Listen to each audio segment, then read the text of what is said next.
wala kayong sagot. Yes. Bigyan nyo kami ng malinaw na sagot. Ganito, sir. Dito. So ayan mga sayog, so kung nakikita nyo yung mga video, ang daming mga pasahero na wala dahil po sa mga bagahe na naiwan sa Hawaii or na missing nyo. I share you sa experience namin way back 2023. Kami dalawa ni Dodong. Umuwi kami dito sa Pinas para mag-vacation. Tapos 5 yung bagahe na dala namin. Yung sa akin, 3 under sa name ko. Sa kanya, 2, 60 kilo, 30 under sa name niya. So ngayong mga sayog, so pagdating namin dito sa Terminal 1, dito sa NAIA, yung nakita namin, ano na lang talaga, 4 na malita na lang nakita. Yung sa akin, kumpleto, yung kay Dudong, isa na lang. Tapos nagtaka kami kung bakit na-missing yung isang bagahe. Tapos ayun, pumunta kami sa Lost and Found Baggage, nag-assist kami, nagtanong kami sa staff ng mga Philippines Airlines. Sabi nila, ganito, ganyan, ganyan. Until pumunta kami, nag-submit kami ng, syempre meron niyang mga reklamo kung ano, sinubmit namin yon, nag-file kami ng compliment ganyan, at sinabihan kami na mag-intay kami ng 1 linggo. So ngayon, nag-check-in kami dito sa Savoy Hotel, nag-stay kami ng 5 days. Yung Savoy Hotel, tumulong sa amin, nag-print ng ticket namin, kahit ano pa yung documents na hinahanap nila. So ngayon, after that, next day, sobrang pagod namin, kasi normal talaga na sobrang pagod talaga kapag bumiyahe ka Portland to Pinas, sobra. Ang haba-haba talaga ng biyahe. Tapos, kinaumagahan, gitry namin, bumalik talaga kami sa Terminal 1.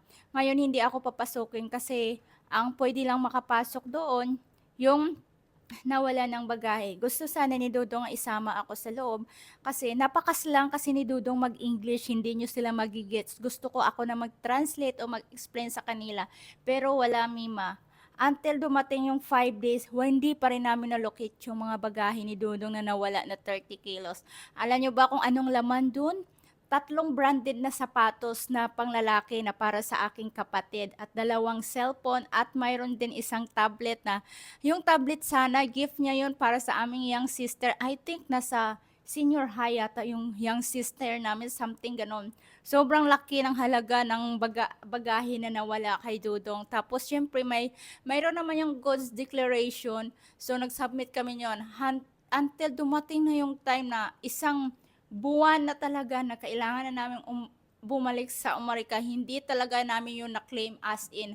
Hanggang ngayon, parang masasabi mo na lang na parang multo talaga sa amin yung Philippines Airlines. Kaya pagkatapos sa nangyari nun, hindi na kami sumakay ng Philippines Airlines. And then currently naman, December 3, pabalik naman si Dudong sa Portland. Yun, nagka-cancel yung flight niya. So, ngayon, ang dami talagang issue ng Philippines Airlines. Tapos, yung refund nila, maghintay pa kami ng 1 month to 3 months bago ibalik nila yung refund sa ticket ni Dudong. Isipin mo, syempre, napakalaking pera kasi yun. Isipin mo, maghintay kami ng 1 to 3 months na kung tutuusin lang talaga ha, pwede naman automatic yan nila mabalik kasi yung pera, nandyan lang naman yan. Pero yun lang nga, sa mga bayahero, kaya lang pumili din kayo ng mga airlines na parang medyo trusted kasi para sa akin, red flag na sa akin yung Philippines Airlines. Ang dami namin na-encounter, lalo na way back 2023. Never at wala talagang solusyon nung panahon na yon yung nawala na bagahe ni Dodong. Wala kami nakuhang refund, kahit nag-email, wala. Parang ini-ignore ka na lang nila, parang wala na. So, ganon. Kaya, ngayon, parang hindi na talaga ako sasakay ng Philippines Airlines. Kasi ang daming issue, lalo na kapag may cancel, hintayin mo pa 1 to 3 months yung yung refund sa ticket mo. So, tapos, yun nga, malaki talaga sa amin na hinayang kami kasi napakamahal kasi pag itotal namin yung 30 kilos na bagahe ni Dodong na nawala noong 2023, napakalaking halaga nun para dito. Isipin mo, ang galing din at napakagaling din kasi kung kailan pa yung isang bagahe na maraming mga pasalubong na may mga sapatos ng mga branded, 2 iPhone at isang tablet, yun pa talaga yung na-missing. Sabi ko, pwede naman yung sa akin. Kasi yung sa akin, mga pasalubong din yung pang babae din yun. Pero ewan ko ba kung bakit kay Dudong kasi chinek lahat yung airlines na sinakyan namin.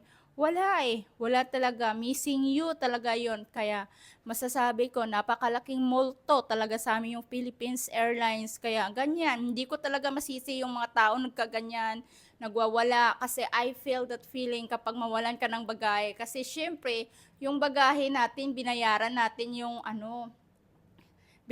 natin yon ang excess baggage. Tapos, lahat na laman dyan, eh syempre, pinaghirapan natin yan ipunin para may pampasalubong tayo sa ating mga mahal na mga pamilya dito sa Pinas. Tapos, mag-missing you lang.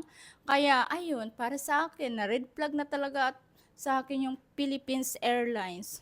So, ganun.